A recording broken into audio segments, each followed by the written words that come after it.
That's really irritating, isn't it? That's why I put it up there. It keeps people awake.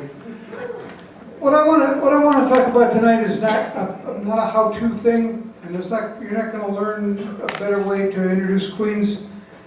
But too often we get so engrossed in how to introduce queens that big things come up and sneak up on us and bash us in the back of the head, and we never saw it coming. And that's kind of some of the things I want to talk about tonight. Is they should be on your radar. You don't have to be doing much for them, just be aware of them, but don't let them catch you by surprise, so that when they do show up, you go, oh yeah, I know about that. I heard about that somewhere, and I read it, whatever. So that's what this is tonight. And it's kind of short, so this will keep you awake. All right. Honeybee health. Everybody's got to pay attention to it, and I'm sure that you are Varroa and all of the other things that are going on in the world, and it's just always up front, always up front. If you're not paying attention, your bees are dead. Something got them, and you're always, and how you deal with it is way different than being aware of it. And you could be doing, you can be doing way good organic stuff or way good chemical stuff, but you got to be aware of it and be taking care of it all the time. There's some quotes there that are really good. Profoundly unhealthy, Varroa. When you get, and I don't even know anymore. I've lost count how many viruses Varroa are dealing with. And even if you keep Varroa populations down, you still got the virus to deal with, and the virus, even when the Varroa are gone, are going from B to B to B to B to B to B. And so you got to not have virus or not have Varroa in the first place. Being aware of that, you can say, oh, I got up to 10%, and then I did something, and you did it 5% too late. So attend to, pay attention to Varroa and the things that are going on. Nutrition. I kind of made up this saying, and I use it a lot because it kind of sticks. It kind of sticks with me anyway. Enough good food all of the time for every bee in the bunch. And here's how I look at nutrition. When I brought my bees to my yard. They didn't ask to come here from Georgia or California or Texas. I made somebody bring them to me. And so they woke up one morning and they're in Ohio, and they know Texas, and they know where the food was, and they know how far they had to fly, and they know where they were, but now they don't know where they are. And whose fault is that? Is it theirs? When you got a cat, or when you got a dog, or when you got a goat, and suddenly that goat isn't where it was, whose responsibility is it? Once you take it from where it was and take it home and bring it and put it under your care, whose responsibility is it to make sure that that goat gets enough food and water? It's yours. And it's the same, I feel it's the same way with my bees. If I'm bringing them to a place and there's no food, I like the flower thing that you're looking at here. What's blooming in the city? That's good, but is there enough of it? And if there's not enough of it, whose fault is that? You move them there. So when I look at nutrition for bees, what I'm looking at is making sure that there's enough food for every bee in the bunch, all of the time. And if there's not enough out there naturally, if there's not enough crops out there, if I can't move them someplace where there's enough food, then it's my responsibility to get food to them. And if you don't, and they starve, do you say, oh well, they weren't meant to, they're not good enough to live here? That's an argument, an ongoing discussion, but from where I sit, it's my responsibility. Now, I may want to find a queen who's going to produce a population of bees that do well in my part of Ohio. That too is my responsibility. But to let them die because they are not Ohio bees, or because there is not enough food in Ohio, seems to me to be irresponsible. But like I said, it's an ongoing discussion. The thing that the president did a while ago is still moving, and as of today, EPA and USDA put out a comment thing, and if you catch it, I think APJ put it out on their little news blurb, and I was on a plane, so I couldn't do it, but I'll do it when I get back. Check it out. If you have some thoughts on what USDA and EPA should be doing relative to providing forage for bees anywhere that the USDA and EPA has control, which is like everywhere. Make a comment. What should they be doing? How should they be doing it? When should they be doing it? Why should they be doing it? Because and if you can't go to Washington and make a comment, they're going to have a webinar that you can make a comment. And if even that doesn't work, you can send in a written comment. So you can. There's no excuse for not telling EPA and USDA that there's something they should be doing. You think this is what it is, and Portland has an idea, and listen up. So tune into that one. So that's good, and that's part of the president's initiative coming down the pipe. There's lots of pieces that are coming down. Some of them down farther yet, but pay attention to that because it can help. And if you've got the voice here in Portland. What should Portland be doing? Tree City, planting in the parks, roadsides, whatever. What should Portland be doing? Portland could be telling the USDA, EPA what they should be doing here to help Portland and Portland bees. I like your vote this week. Was it like 50.25% or something? It was very close. Yeah. Very, very close. Really sad. And one of the things that I'm gonna get there. I'm gonna talk about it a little bit more, but about GM crops. The thing with GM crops here is people say that they use less pesticides, and in fact they use less of some kinds of pesticides, and the same or more of other kinds of pesticides. Are they causing problems with bees and people? Who knows? Yeah, I don't know. You know, I can give you science that says that they're going to be the end of mankind, and I can give you the science that says, well, they're not too bad, and I can give you science that says, yeah, they're not so bad, and I can give you science that says, we don't know. And we don't know. I mean, that's where I sit. So what can I do about it? That's where I live in Ohio, it's corn and soybeans, and over there's some more corn, and over there's a bunch of soybeans, and back here there's some corn, and back here there's a bunch of soybeans. That's all I got, and every one of them are genetically modified plants, and every one of them are seed treated. And I'm in the middle of this god-awful desert of this, industrial agriculture. So what I experience is going to be a lot different than what you experience relative to some of these crops, but it's not done yet. If your vote was that close, I'm going to bet it's going to come up again sometime. I don't think it'll ever come up in Ohio. 3 votes against it, everybody else is going to vote for it because that's what we make our living on. Pesticides are a problem everywhere. There are way more problems in some places than others. If you can put your bees where there's not pesticides, put your bees where there's not pesticides. It is, if you've been reading the issues with the new labels that are going on, and you should be aware of them if you are anywhere near agriculture. The new labels that they're putting on say, fundamentally, it's the beekeeper's responsibility to get out of the way. That's what EPA has said, and that's the biggest load of the stuff that was in that bin that guy was showing. It's awful, and I can't believe that it's going to go through, but it sounds like it might. It says that the farmer is going to tell the beekeeper that it's ultimately his responsibility to move bees. That's just got to be wrong. Who's on the island doing bees, doing agriculture? I was talking to, and do you know about this label? You do, and you think it's good, bad?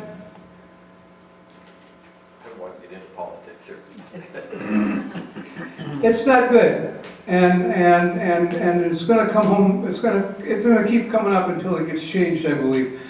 Pesticides, fungicides, these things are an issue. Fungicides keep. I worked my way through college, working for an extension entomologist and an extension pathologist, and what I did mostly, I did a lot of things, but what I did a lot of was test pesticides. And they came in a can from a chemical company, and they had a number on them, and I was told to go out and spray apples or spray cucumbers or whatever they were meant, whatever crop they were meant for. I sprayed them at half the label that they recommended, the label, twice the label. Then I went and looked at it, did it kill the bugs, did it kill the plant? That's called a nozzle head.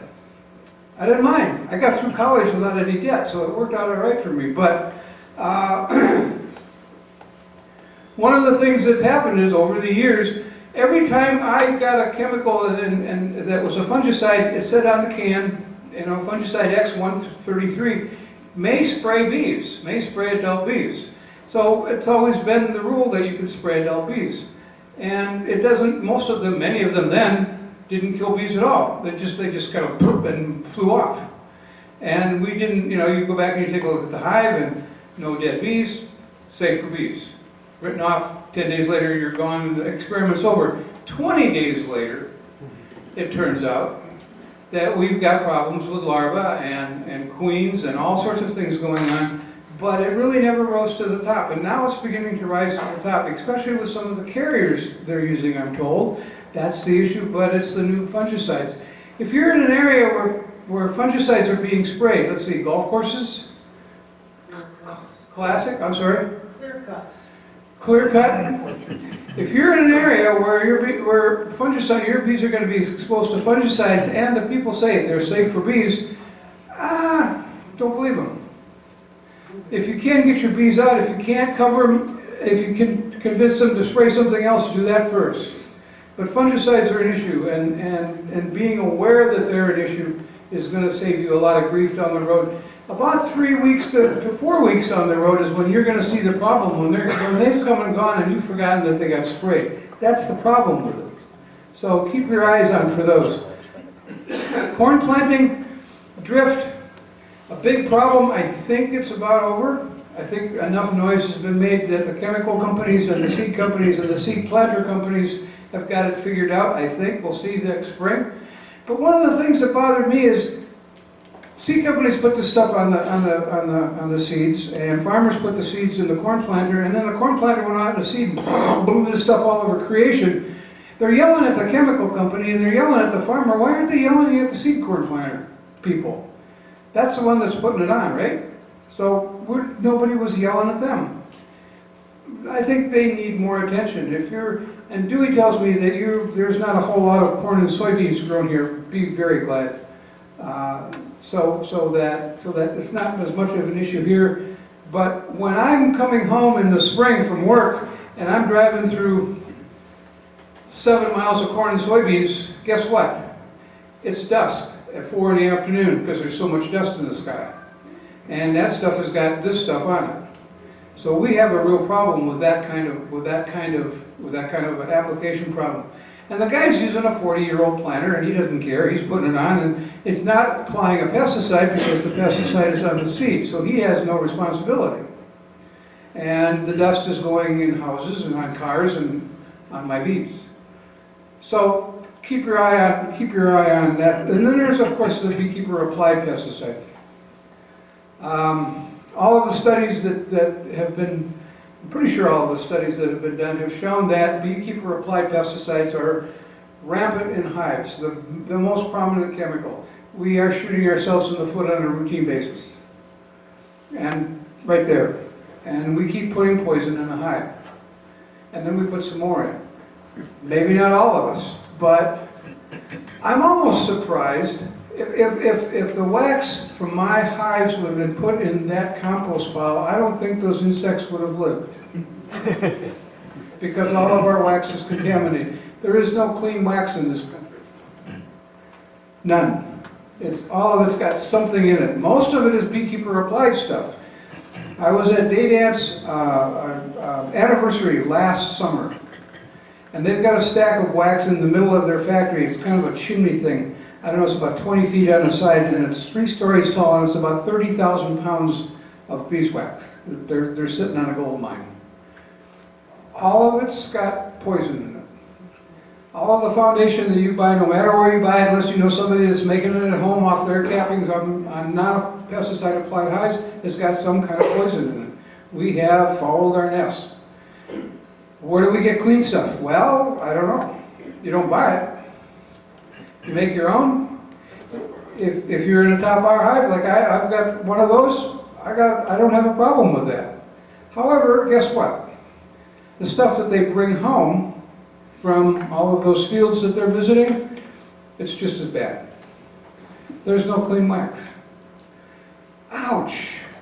We have really screwed this up. All right. Still irritating, isn't it? The international honey market comes and bites you, or comes and rewards you whether you have any input with it or not. And this is one of the things, this is why this is on the radar, is the international honey market. How much honey are we going to make in this country this year? Affects the price of the honey that you're selling. If you're selling at a farmer's market, it's going to have much less effect than if you're selling 60-gallon pails to other beekeepers or barrels to honey packers. But it's still going to have an effect because some of those people are selling to your customers or are exposed to your customers also if you're selling honey. My prediction is this year it's going to be 160 million crop, and you can read the averages for the last several years there. What's happening to our honey crop? It's just slowly declining. And we're eating more honey. 25 years ago, we calculated the per capita consumption of honey in this country, and it was just about exactly a pound. 15 point something ounces. Using USDA figures. We've used those figures every year since then, and since then, our average per capita consumption has gone up to, 1.4 pounds. Which is, that's a lot. That's a lot of honey. That it has increased, and there's a lot more people now who are eating that much honey every year. So our consumption as a country has grown not quite exponentially, but certainly steeply linear. And where's it coming from? Because our production is going down. If our production is going down, it's got to be coming from someplace, and you can read where it's coming from.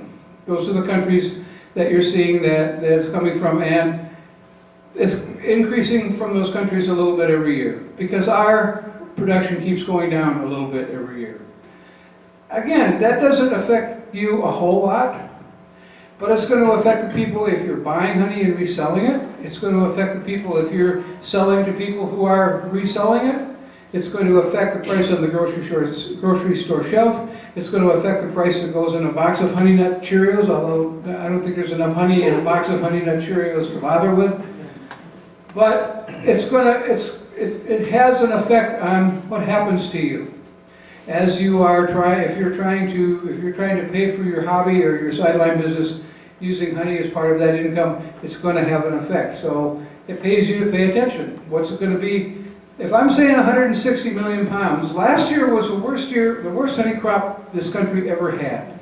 This isn't much better, but it's a little better. So what's that going to do to the price of honey? And I'm not sure. How did Brazil's crop do? How did Argentina's crop do? How did India's crop do? And if you're paying attention to all those, you can kind of predict down the road what's going to be happening in 4 and 6 months. And it's going to have some effect on you. Given honey's unpredictable nature in price, if you were going to be making money in the beekeeping business, where would you put your energy? Making honey? A little tough because your crop keeps going down every year. If you got a pollination contract, you're able to talk to bankers because they actually know that you have a job and are going to be able to continue to make money because pollination contracts are a lot more stable, not 100% certainly, but a lot more stable than a honey business, simply because farmers keep hiring beekeepers to pollinate crops. And if you're out there, you're going to have a job, and business is going to go good. So, if I was going into beekeeping big enough to worry, I'd be looking at pollination real hard. Hard on bees, hard on beekeepers. But if I want bees to put food on my table, this is probably one of the ways I'm going to look at it. How's your food label laws in this state? I don't know Oregon's food label laws very well. Are they pretty benign, or do you have Gestapo police coming to your honey house? Benign. Oh, you'd know if you did, so you must not. All right. They inspect your honey house, really? Okay. We don't even have that in Ohio. We have zero zero effect by those people in Ohio, and we want to keep it that way. I'm pretty sure that that's going to change because the federal law is changing. FDA is looking at everything, and honey is going to be one of them. So if you are inspected, are the laws going to change? When the federal laws go into effect, they're not here yet, but they're being written as we speak. So paying attention to those laws. If you have a honey house and some guy knocks on your door and he says, I'm here and I'm from the government and I'm here to help you, be aware of what could be happening. If you know the law ahead, you're already prepared. If you don't know the law, you're going to get caught with something that you didn't know was a problem. Is honey if it doesn't have pollen in it?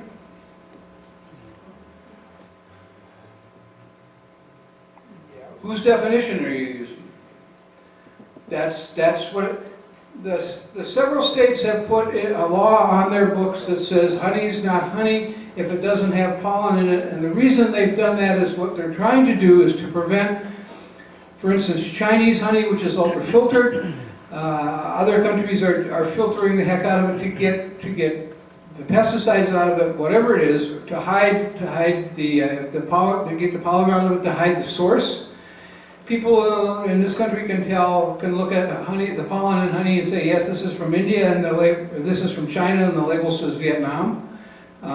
There's something going on. You need to look further. So they tried to pass a law that says honey's not honey if it doesn't have pollen in it. One big definition, the FDA's, said that honey comes from the nectar of plants. There's no pollen in the nectar of plants.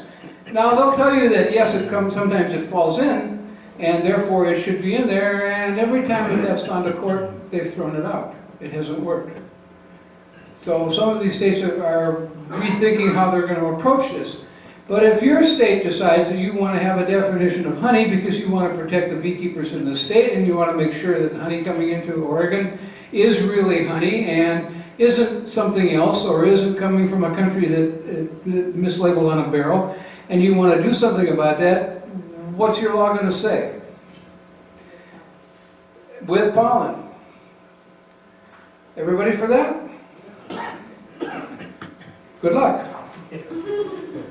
I don't care, but you're going to have that probably thrown out of court.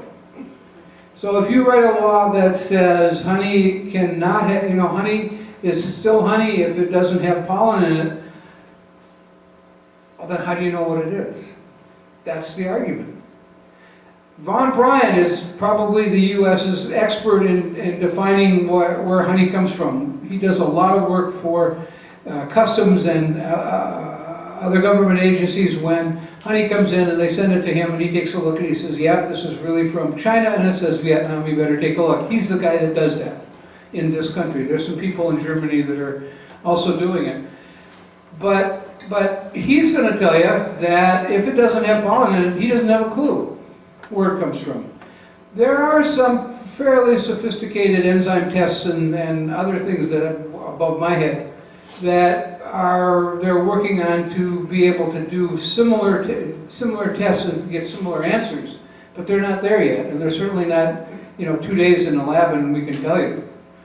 So if you decide that you're going to write a law that defines honey, watch what's going on with the rest of the country, because every one of these people have tried this and it's been thrown out of court. And of course, when it gets thrown out of court, that means that you hired a lawyer to defend this.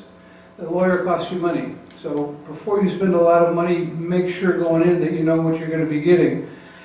The GMO labeling thing in Ohio, like I said, that would never pass in Ohio. I can guarantee it because I know that I have GMO pollen in my honey. I have GMO pollen from corn and GMO pollen from soybeans in my honey. Guaranteed, absolutely, 100%. No questions asked. So if we try to pass that law, I would have to say on my jar of honey may contain GMO pollen, pollen from genetically modified plants. And then what happens to my sales? So that's never going to pass. I guarantee you it will never pass in Ohio, but you guys are about, I think if I read the paper, 0.5% short of getting that passed here. So the next time it gets passed here, but like I said, Dewey tells me there's not much corn and soybeans here, But is there corn and soybeans someplace in Oregon? Yeah. Okay, are they gonna let that pass? Of course, the population out there is a little thin, right? So you got lots of corn and not very many people. Maybe you'll get lucky. Where your daughter lives, one of those counties, Jackson or Josephine, Jackson, they voted to ban farming of GMO crops. Yes. Yes, my daughter just called me up and screamed. She was so happy. So, well, this is one of the things to be looking at. If Oregon decides to try this again and you pass gotta be labeled if it's got GMO in it, some of you are going to be affected. Perhaps some of you are going to be affected. Or if you are buying honey from somebody that has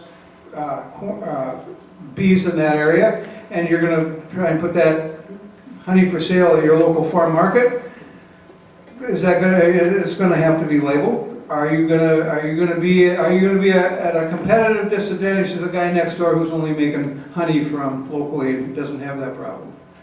So, cool. You know what cool is? Country of origin labeling. You ever answer this question? The law says that if you have honey from a different country, you have to put it on the container, not even the label, the container. And sometimes you'll see the black ink, around the neck of the bottle, and there's no way you're going to read that. People aren't. When was the last time you looked at the neck of a bottle for a label information? Never do it. Some people put it on the label. A lot of them just ignore it. But when was the last time you saw a jar of honey in a grocery store shelf that said, "Proudly made in the USA"? Ever? He says some. We don't buy honey in stores. But when did you see it? When did you see it? Why aren't people doing that? Do you have it on your label? Proudly made in Portland? Why? He does. Why aren't you proud of the fact that your honey is produced locally? The biggest selling point that honey has anywhere in this country is local honey. Everything, pure natural, nobody cares. Local honey. If you said Portland honey on your label, I guarantee you your sales will increase. Absolutely. So when you put your labels next time, think about this, because local is what sells, local is what people are looking for. You know that local honey cures allergies, don't you? If people believe that, and that's why they're buying your honey, and they look at this and this is Portland honey on it, and you sold a jar of honey without making any lies or excuses or anything else, you've got one more sale that you wouldn't have had, may not have had, and they're going to come back because your name's on the label. So, country of origin. Be proud of what you do, where you produce your honey, where your bees are, and the crop that you're producing. See, we'll try this again. Still irritating, isn't it? There are some good things. I'm not sure all of this other stuff is bad, but it's out there. And if you're aware of it, maybe it won't ever get bad because you're prepared for it and you know it's going to come, and you realize that if I'm not awake, it's going to come up and slap me alongside the head. But if I am awake, I can avoid it, or I can stop it, or I can manage it, or I can handle the situation. But there are some good things out there. All of this stuff with Varroa is possible. Every day I turn around, somebody new has got something else going on that's another piece in the puzzle of what's going on with Varroa. And the answer is going to be found. I'm just sure of it. I'm positive of it. The answer is going to be found. We're going to have resistant bees. We're going to have some sort of treatment. We're going to have some sort of management. We're going to have something in our lifetime that says Varroa isn't a problem. Remember when Varroa was a problem? I can't wait till I say that. Remember when Varroa was a problem? Well, now we got something else, but Varroa isn't a problem anymore. All of this is going to happen, and like I said, I'm sure of it. I'm guessing that the people in this room, how many people here keeping bees 5 years or less? That's what's going on, right there. 5 years or less. Holy cow. My magazine is selling in Walmart. Would you believe? I don't believe. It's incredible. I'm old enough to admit, I don't know if anybody else there, but Dewey is. Old enough, this kind of happened in the 70s. When hippies and communes were, those were the terminology then. I was neither, by the way. But everybody wanted bees. They wanted communes, and they wanted gardens, and they wanted off the grid, and they wanted all those other things. But bees were on the list of things people wanted. What happened in the 70s with bees? There were basically 3 bee supply companies who were not ready for this assault. And suddenly their sales went from here to here, and they couldn't keep up. Well, the people, and there were enough people producing bees almost. You could get bees, but you couldn't get equipment. And it was hard getting bees. The 3rd year I couldn't get bees, the 3rd year I couldn't get equipment, I pretty much gave up. And that's basically what happened to the bee movement. Had the 3 supply companies been on their toes and seen this coming, if they had been listening to my talk, they would have. We'd be in a whole different place in this country relative to beekeeping, had they been paying attention. None of them were paying attention. Dadant, Root, and Kelly. They all missed the boat. They tried. They really tried. They took their 1940 machines and they tried to make them run at 1970 speed, and it didn't work. So they just couldn't keep up, and by the 3rd year, these people went away. Survivors, Russians, Minnesota, there's a lot of bees out there that are resistant to varroa, or almost resistant to varroa. And there are people that are using them and molding them into their local queen stock, so their survivor bees are becoming resistant to varroa. We had in Medina last weekend, we had all of the Russian Queen Breeders Association meeting. They have an annual meeting. They had it at our place in Medina, and after their meeting, we invited them to stay for a couple of days and to tell us why Russian bees are good. And there were 8 or 10 guys, and they all had a difference from northern Iowa and Arkansas and New York, upstate New York, and from all over the eastern part of the U.S. Nobody west of the Mississippi yet. But a couple of things came out that I've been an advocate of Russian bees since the day they first came here. I like them for a couple of reasons. One of the reasons is that in their natural state, if you will, they're selecting against this, and they're getting much better at it. But the original Russians that came over here do what I call sleep in the spring. They don't wake up until May, because where they came from, spring wasn't until May. I don't wake up until May. So we got along really well. I'm on the road a lot in March and April, teaching and whatever, and by the time May comes around and life slows down, if I've got Italians, they're gone, they swarm twice, because I haven't had time to pay attention to them. That's why I like Russians in the first place. The guy in northern Iowa overwinters his colony on 20 pounds, his Russian colonies on 20 pounds of honey. His survivorship is right about 5 to 7% loss in the winter on 20 pounds of honey. I use 100. I learned to winter bees in Wisconsin using a guy named Floyd Moeller's rules and regulations, and you left 100 pounds on, and that was usually enough. And I've left 100 pounds on my colonies ever since I've been in Ohio. Last winter, it wasn't enough. I lost a lot of bees last winter because they ate 100 pounds of honey, except the 2 Russians that I have. So we learned about Russians and Russian bees. One of the things is that they winter on very little honey. One of the things is that they wake up a little bit slower, unless you're way in the south. A lot of these guys are as close to the Gulf of Mexico as you can get without getting your feet wet, and when they wake up slow down there, it's still way early for us up north, and they're able to do almonds with them. They're that early. So if you're way south with the bees they have now, it works well. If you're way north, they're going to be a little bit slower. The other thing about Russians is you will see advertised Russian hybrids, and you will see advertised pure Russians. And if you're willing to investigate the Russian bee, What I do is, I guarantee you, if you get a Russian hybrid, you will be disappointed. Because what the people who are producing Russian hybrids are doing is they're buying pure Russian queens, and then they're open and mating them, and primarily in Georgia. Not exclusively, but primarily in Georgia, and what they're doing is they're crossing with a lot of Italians, and some Carniolans. But you've got a Russian-Italian cross that has basically the worst traits of both. And if you've heard any of this about Russian hybrids, you know what I'm talking about. They tend to be a little, my friend in England calls them peppery. You can use your imagination.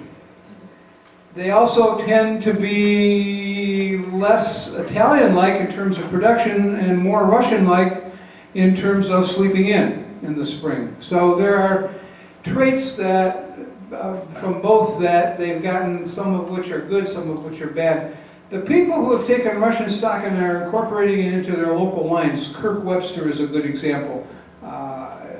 He's using the best of the Russian traits in his locally produced bees up in Vermont, has got it down, and those are good bees. They're gentle and they're productive, and they don't winter on 100 pounds of honey, but it took them a while to get there. But there are other people using those traits now. But if you're thinking that Russians might be something to try, don't get a Russian hybrid. I'm really think you'll have a problem with that. But get one of the pure Russians, and if that's the case, on January 1st, call one of these guys up, because they're going to be gone by January 2nd. They don't go on sale until Jan 1, and they're gone by Jan 2. So if you're thinking of it, and they're running 30 bucks a piece. These guys, they sell every queen they make, and their year is done by January 3rd. So if you're in, and that's the problem. There aren't enough of these things. There aren't enough survivor bees, Russians, Minnesota hygienic. There aren't enough of them. The world needs more people to be raising them. Predictions. Right now, honey is $2 and change in the barrel, basically at Packers. Some are coming in a little bit under $2, especially on the East Coast. We had a good summer on the East Coast, and some of the local packers out there are going, I'm not going to be a problem. The Dakotas, the reports from the Dakotas are beginning to shift in, and two things are happening. One is they didn't have the crop they were thinking, and two is the bees aren't doing so well once they harvested, and they're not really sure why. But I had the numbers 160 million pounds. I'm sticking by it. I don't think we're going to have a very good crop this year. I don't know how Argentina's doing right now, but that's the big one and Argentina and India and Vietnam. Those are the three that determine honey availability. But I'm saying honey at $3 a pound in the barrel by the end of the year. And if you've got a barrel of honey, let's see, 660 pounds, you can do the math. If you've got a truckload of honey, you can go to Florida. Other things coming in, blueberry and almond pollination over $300. How much are you getting, can I ask, this year? Do you go to almonds? No. And the price is in the $250 range? No. Higher? No. Lower. About 170 last year. Not 170. It's Oregon. I think it's going to be higher this year. Talk to your broker or your grower, because if you haven't locked it in now, you're going to have some, I think, some leverage in getting a better price. Part of that is because bees, they're losing bees in the Dakotas right now. There aren't as many as they thought there were. Talk to your man. Blueberry pollination last year was a disaster for some beekeepers that went up there, and they had this fungicide spray problem. Their bees got sprayed by a chemical that doesn't kill bees, but it killed bees. And a lot of them aren't going back this year. Nope, ain't gonna do it. Kill me once, and I'm out of here. I'm just gonna stay home and make that $3 honey is what they're doing this year. So the price of blueberry pollination, I predict, is gonna go up. Probably nobody here sends a truck of bees out to Maine for blueberry pollination. However, the people that do aren't tending their bees someplace else, and if you're pollinating here, you're going to have some markets open up that you may not have had before. So paying attention to that may work. EPA is actually going to test some pesticides. They've been known not to before they released them. Be a good thing if they change their plans and got a little better at it. Maybe this president thing is going to work, we hope.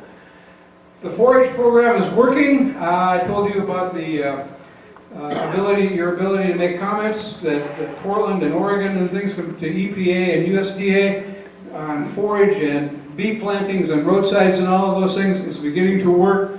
It's beginning to work in a lot of states. Ohio just got an EPA grant to do roadsides, some roadsides in some counties. So it's beginning to pay off. You just need to keep pushing. Beekeeping magazines on 3,000 newsstands? Yes. And 1 million beekeepers. How many beekeepers in the U.S. would you guess? 3. 3? 7? Do I hear 110,000? That's pretty close to right. About 110,000. I work with Brushy Mountain and a couple of other suppliers, and we work with the apiary inspectors, and we track our subscriptions.